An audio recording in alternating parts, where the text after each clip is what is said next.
Hi everyone, today we're going to go over some problems from chapter 21 on population genetics. So you should have gone through all these problems on your own and try them totally on your own first.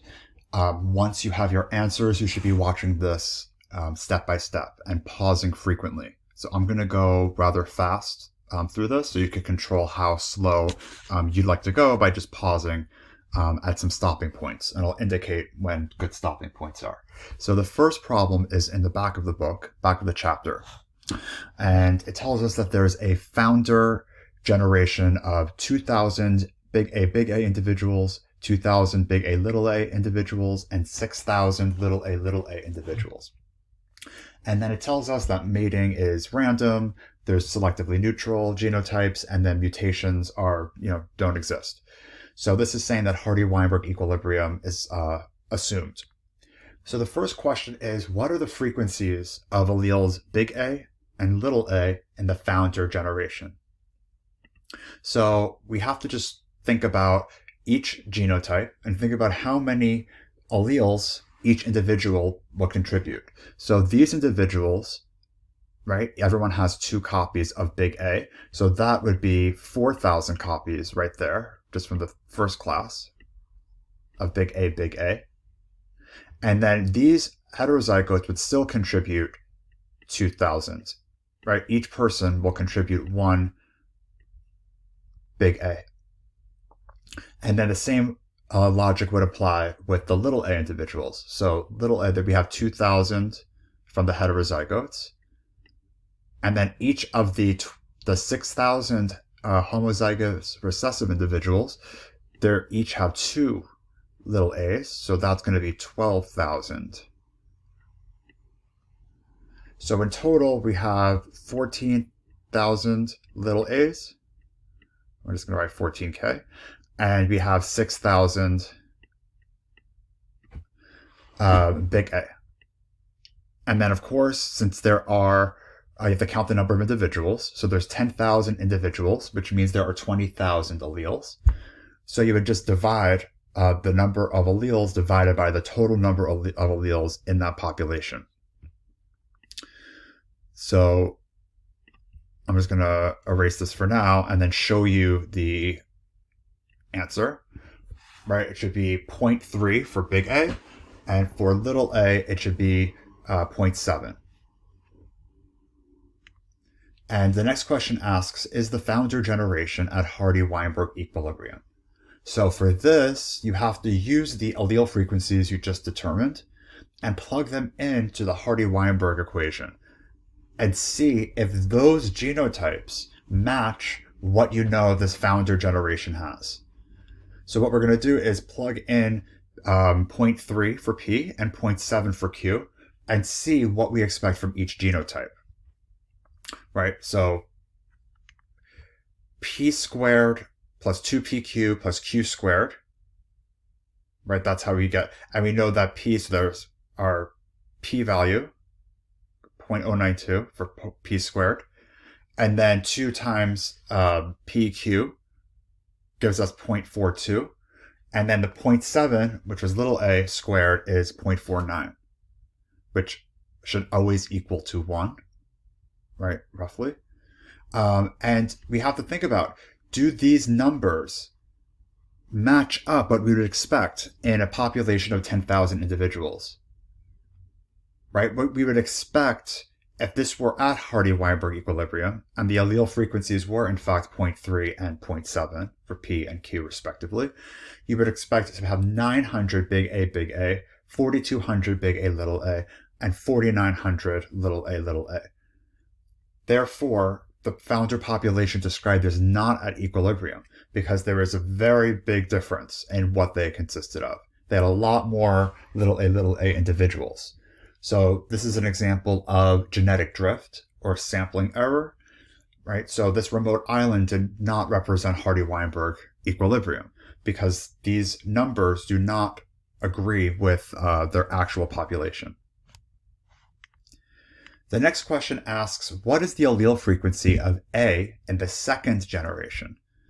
So after the founder generation, they interbreed and they all mate and have babies of one generation, assuming no migration or mutation, what is the allele frequency of big A? So actually, the allele frequencies do not change. Especially, it's a remote island. All the big A's and the little A's in the gene pool are just going to still be the same. There's going to be the same likelihood of passing on a P or a Q, or like a big A or a little a. So the P is still 0.3 the next generation, and Q is still 0.7. Right? You still have the same alleles in the gene pool. You're just mixing and matching them when you're mating. What are the genotype frequencies of each genotype in the second generation? So pause here and think about that for a second. So now we have to think about what happens when alleles all shuffle together, and assuming that there's, again, it says population has random mating, the genotypes are selectively neutral, and there's few mutations. So assuming all those conditions, we know that the alleles are going to mix and match in a predictable way that the Hardy-Weinberg equilibrium equation tells us. So we can go back to part B, and that's what our genotype frequencies would be for the second generation, right? P squared would be 0.09, 2pq would be 0.42, and q squared would be 0.49. So now, after just one generation of random mating, the population would represent the Hardy-Weinberg equilibrium, right? The same allele frequencies always, right? And after the one generation of random mating, the second generation has the genotype frequencies in Hardy-Weinberg equilibrium. So is the second generation at equilibrium? The answer is yes, right? In one generation, a population not at equilibrium will go to equilibrium if mating is random and no selection or mutation exists. And what are the frequencies of big A, big A, big A, little a, and little a genotypes in the third generation? Would still be the same as the second generation as well. So that's this question.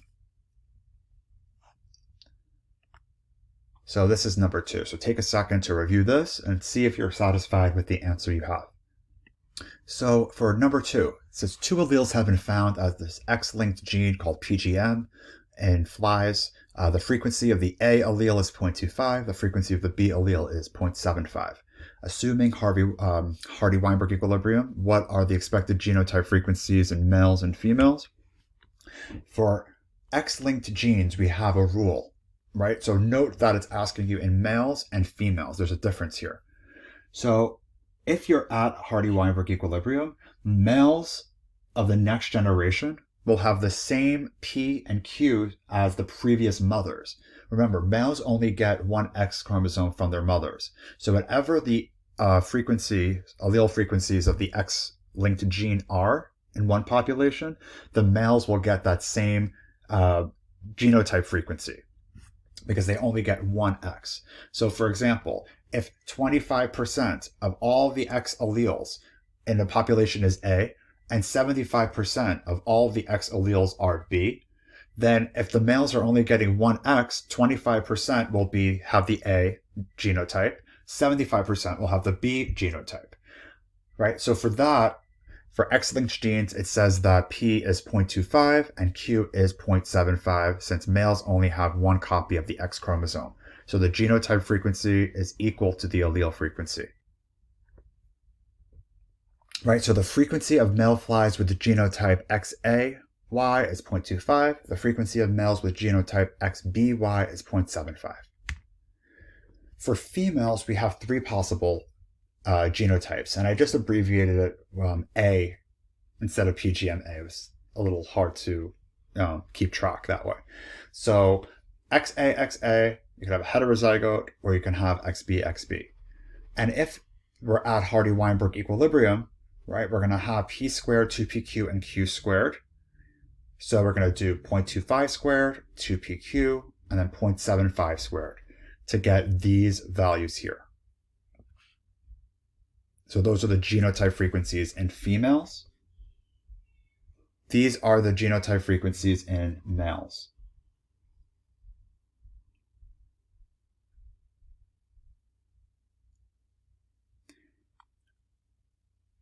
And a bonus question I can give you is, let's say you had 10,000 flies. If you counted 10,000 flies in this population, how many would you expect to be heterozygotes? How many would you expect to be homozygous recessive? And how many would you expect to be homozygous dominant? So you would have to think about, if you have 10,000 flies, 5,000 of them would be female and 5,000 would be male, roughly. So if I ask you, how many would be homozygous recessive, like XB, right? You would have to apply this 0.56 times 5,000. If you have 5,000 female flies, of those flies, 0.56 or 56% would be XB. So I believe that number is 2,812. So now we're going to go through the problems that, again, you should have solved already. And if not, now you should go ahead and try your best to solve them.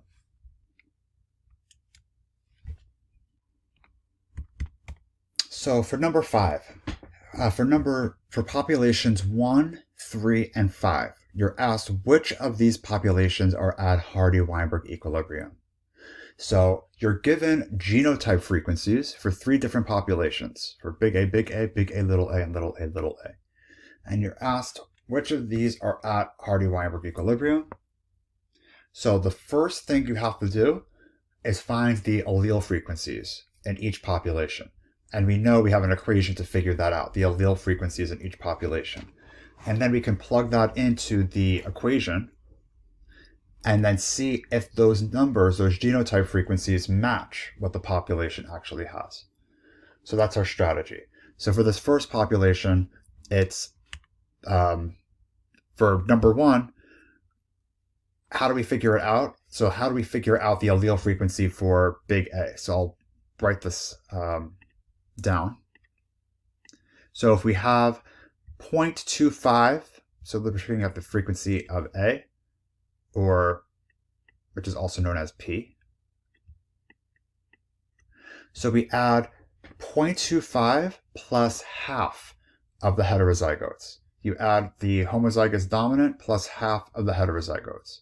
And you can refer to the first part of the recording that tells you how to figure that out. So the frequency of A, or P, is equal to 0.25 plus half of this value, which is 0.25. So our P value is 0.5. And the same thing would be with little a. It's 0.25 plus half of the heterozygotes. So Q will also be 0.5. So if we plug that into our equation, P squared plus 2PQ equals Q squared, we would actually get these exact same values. We would get the exact same genotype frequencies. We would get 0.25 for P squared, we would get 0.5 for 2PQ, and we would get Q squared of 0.25. So I'll show you the answer now, and then we'll do the same for populations 3 and 5. Right, so population 1 is in equilibrium because the genotype frequencies predicted by the Hardy-Weinberg equilibrium equation are the same as those in the original population. So for number 3, try that one now. And again, you figure out the allele frequencies and you plug them into the equation.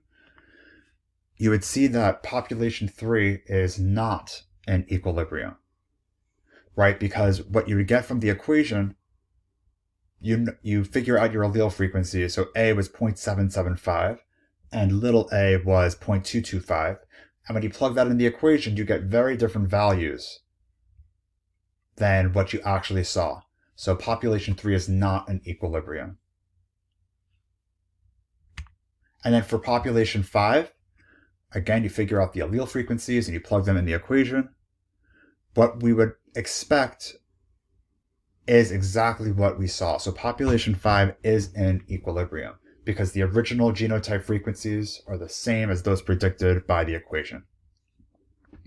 So 1 and 5 were at equilibrium and 3 is not.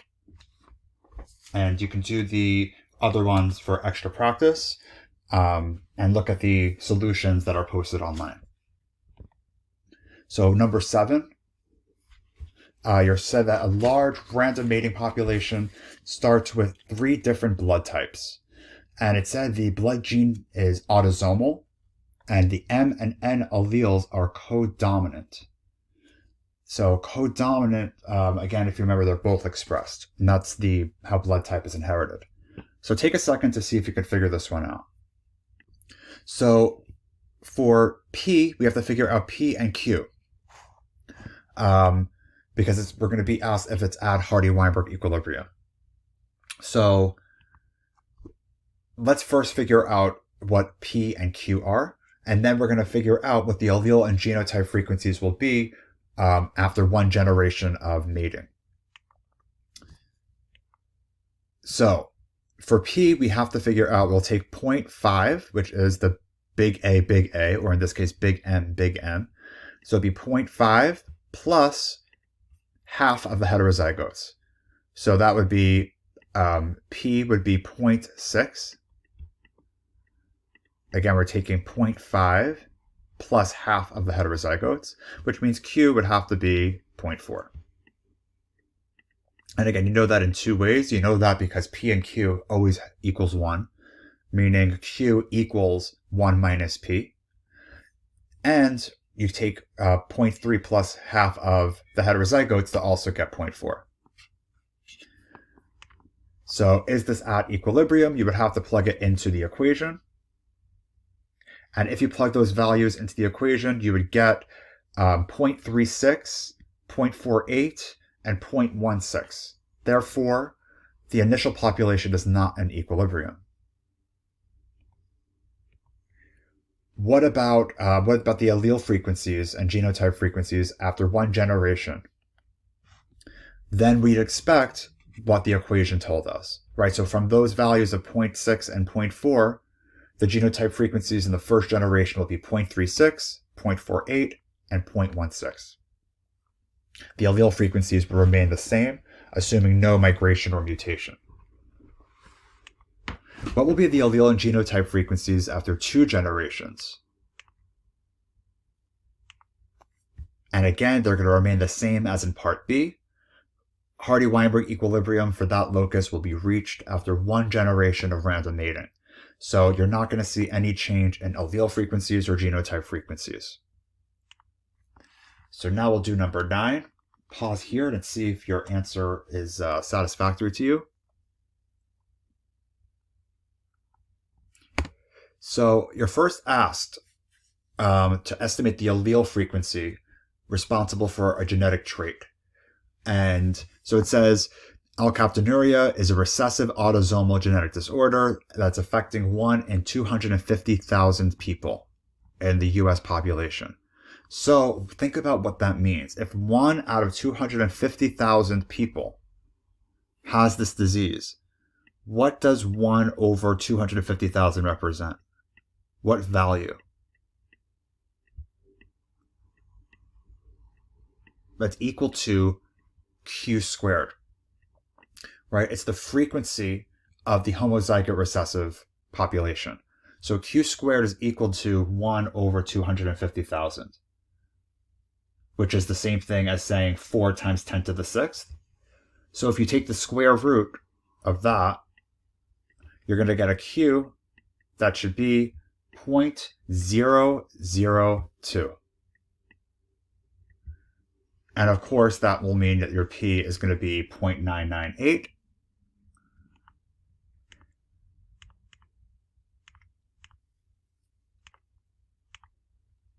There's our Q value. Sorry, I'm going very fast. There's our Q value, 0.002. Now we're being asked what proportion of people in the US population are carriers for this trait.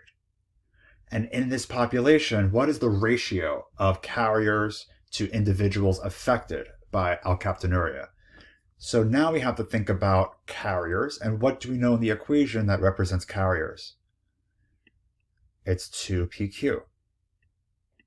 And we know what p is. We know p is 0.998, right? And we know that q is 0.002. So if we do that math,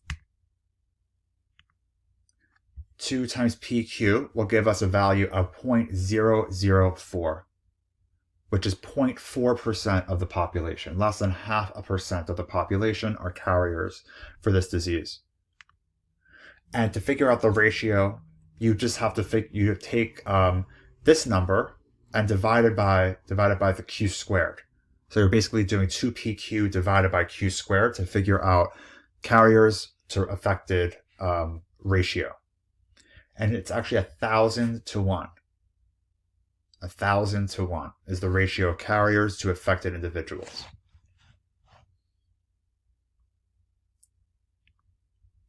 So the next question says, a woman without alkaptonuria had a child with the trait with one husband and then remarried.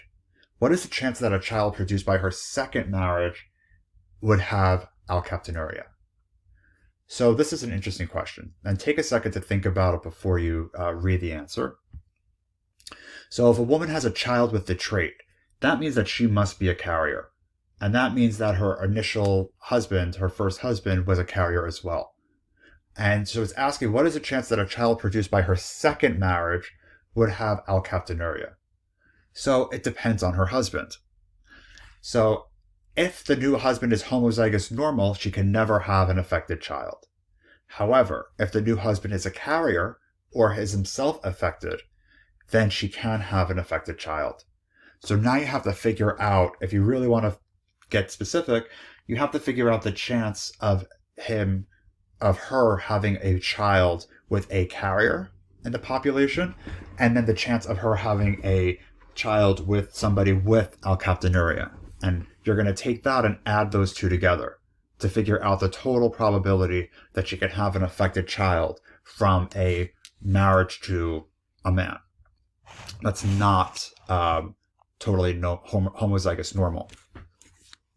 So to figure this out, we have to take the values we saw before, like the carrier values. So we know that the carriers was 0.004. So let's take that probability, 0.004, the probability that her husband is a carrier, multiply that by the chance that if he is a carrier, he actually passes on the mutant allele. So that's times 0.5. And then if the child has to be affected, that means the mother also has to pass on her mutant allele. So that's another 0.5. So that altogether is equal to 0.001. That's the chance of her having an affected child if she mated with a carrier. What if she happened to mate with a man that had the disease? Well, that would be very, very rare. Right? That would be very, very rare. But to figure that out, we would take the carrier rate, the actual disease rate, which is 4 times 10 to the negative 6th. And if he has that genotype, that means he will definitely pass it on. So we multiply it by 100%, essentially. And we multiplied that by the chance that the mother will still pass on her mutant allele, which is 0.5. And that number is a lot smaller. That gives you 2 times 10 to the negative 6th. So 0.000002. 2 millionths. So if you add those together, you get 0.001002, which is essentially rounded to 0.001. So the probability that her second husband is affected is insignificant. It's so unlikely. So therefore, the probability that this woman will have an affected child with the second husband just depends on the frequency of heterozygous carriers in the population, which in this case was 0.004. So now it says, if it's a benign condition and there's no selective advantage, can you use the assumptions of the Hardy-Weinberg equilibrium to estimate the allele frequencies and carrier frequencies of a more severe recessive autosomal condition, such as cystic fibrosis? So the answer to that is absolutely not. Because if one of the genotypes is selected against for whatever reason, then the frequencies of P and Q will change at every generation. So for example, if having cystic fibrosis is a Q, is the recessive allele, if you're Q squared, that means you die. So Q will automatically be reduced every generation, so it can never reach equilibrium if there's a selective advantage. So that's one of the conditions of equilibrium, is that there's no natural selection. There's no change in fitness for either of the genotypes. So number 16. So take a second to see if your answer is good for this one. And we're familiar with PTC, right? It says that some people can taste PTC, some people cannot taste PTC. Among 1,707 Hawaiians tested, 1,326 tasters were found. Assuming that the population is at equilibrium and the mating is purely random, I should have written that before. What are the allele frequencies for the tasting allele and for the non-tasting allele? What are the genotype frequencies in the population? And of all the matings in the population, what proportion will be between two non-tasters? So now let's figure this out. If there were 1,707 people tested, and 1,326 of those were tasters. So let's think about the three genotypes. Tasters can be big A, or big A, little a. Remember, it's dominant. There's the single gene. If it has the SNPs, remember the PAV or AV. The PAV is the dominant allele. And if you have at least one copy of PAV, that means you can taste PTC. And that's represented by, these are 1326 out of 1707. This is so terrible, sorry. And that means that little a, non-tasters, is represented by the difference, which would be 1707 minus 1326, or 381. So now you should think about what values can we plug into an equation. What do we know? That's the first step. So if we figure this out, little a, this fraction, 381 divided by 1707, is the proportion of homozygous recessive individuals. We know that that is represented by Q squared. So Q squared is equal to 0.22.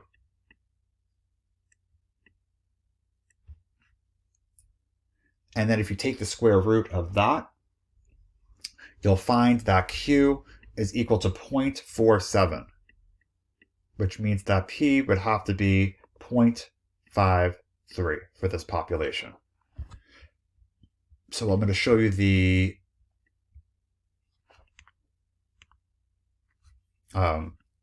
answer now. So 0.47 is Q and P is 0.53. What are the genotype frequencies? So this you have to plug into the equation. So you should get P squared is 0.28. Big T, big T is 0.28. Big T, little t is 0.5.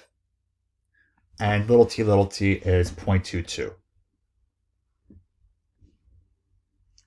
And finally, the last question asks, of all matings in this population, what proportion will be between two non-tasters?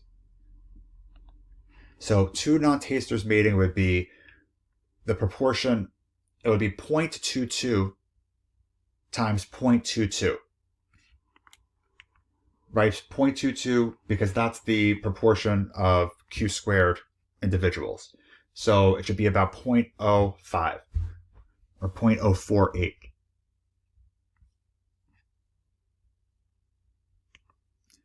So number 19, so it says, why is the elimination of a fully recessive deleterious allele by natural selection difficult in a large population and less so in a small population. So in a very large population, getting rid of a single deleterious allele means that natural selection alone could never cause extinction of it.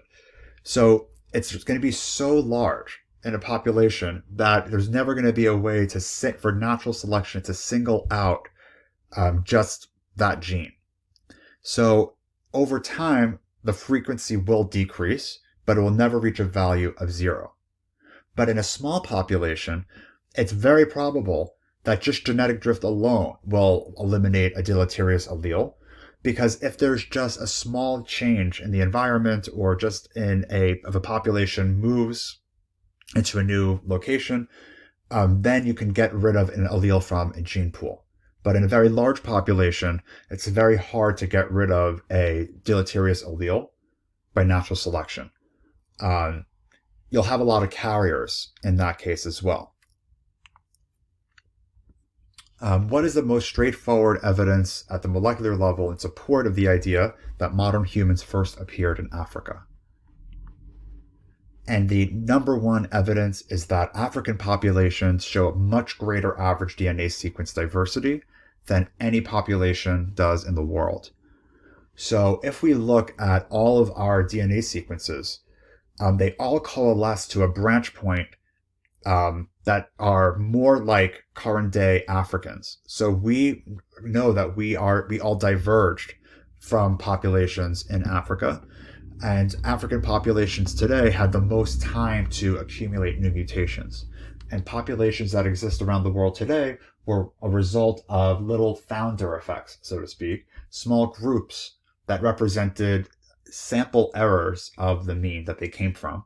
Right? They're not exactly representative of the entirety of Africa. So when they migrated and repopulated, those alleles were different. Those alleles frequencies were different than would be in Africa. So since African populations show many more mutations and a lot more DNA sequence diversity, we know that modern humans first appeared there, and we can trace back all of our DNA to ancestral DNA in Africa. So that's the end of the questions, but I want to go back and make sure you could solve number 27 in the book. So make sure you can answer the cystic fibrosis questions.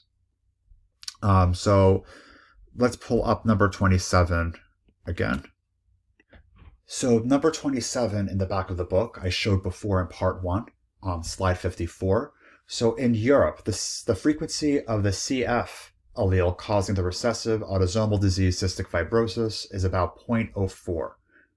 And we know that cystic fibrosis causes death before reproduction in all cases. So you're being asked to determine the relative fitness value, W, for the unaffected individual carrier and affected genotypes, and assume that no selective advantage is associated with heterozygosity for the disease allele. So we know we could attribute a value of 1, right? W equals 1 for anybody who has a 100% chance of passing that genotype on. So the W for the CF++, right, having 2 healthy alleles, or being a carrier should equal 1. Whereas the fitness value for somebody with CF is 0. Right, so you have the first 2 genotypes have a fitness value of 1. CF people have cystic fibrosis and therefore are not fit to reproduce and pass that allele on. So the fitness value is 0. And to figure out the average fitness at birth of the population in the next generation, so if we have these individuals, we're told already we have this value of 0.04. So let's think about what that 0.04 means, because now we have to plug that into the equation. So if we need P and we need Q, and we're told that the allele frequency of Q is 0.04. So we're told right away what this is.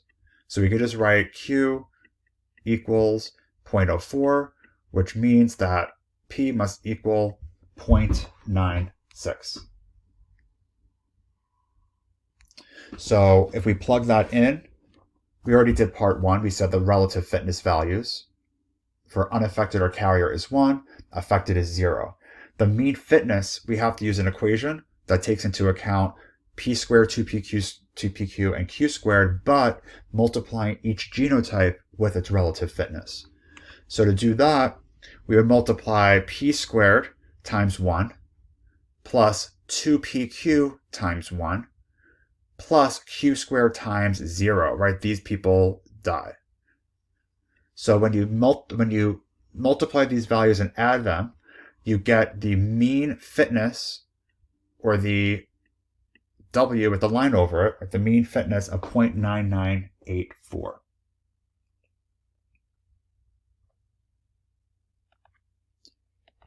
So what is the expected change in the allele frequency over one generation when measured at the birth of the next generation?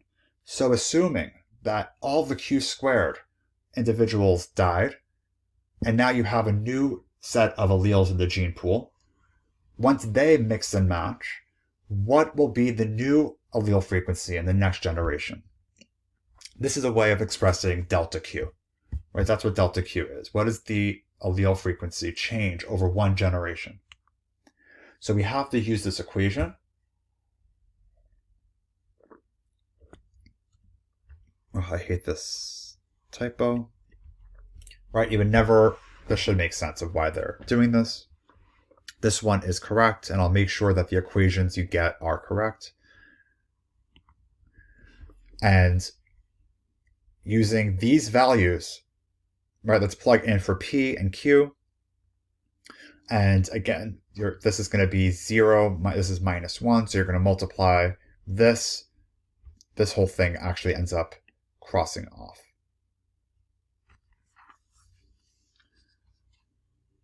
So your value for Q should be negative 0.154 times 10 to the negative 3.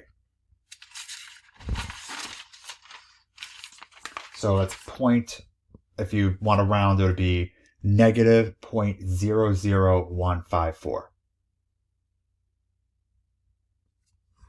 So again, this is the equation you should use. Ignore this one because I'm not going to ask you for, I mean, I might, but I'm likely not going to ask you for Q prime. Delta Q this is an equation that you would be given, and you have to know how to plug in these values. All right, so it'd be again 0.96 times 0.04 times 0.04 times -1 divided by 0.9984, and that will give you this number. The other way to figure it out is to figure out what Q prime was by using this equation, and that would give you a value of 0.03, that's really sloppy, 0.03856. That's terrible. That would be the value of Q prime, and then you can know that delta Q is equal to Q prime minus Q. So it would be 0.03856 minus 0.04 would give you the same value of delta Q, which is how much of a decrease did you see in that bad cystic fibrosis allele after one generation of mating. So that marks the conclusion of chapter 21. You can do some extra problems, but I think this is a good starting point. They won't be more complicated than this. And make sure that you understand how to use these equations. I will give you the equations when you need them, but you have to know how to plug them in, and you'll be able to use a calculator, of course. So that's it for now, and please email me with any specific questions.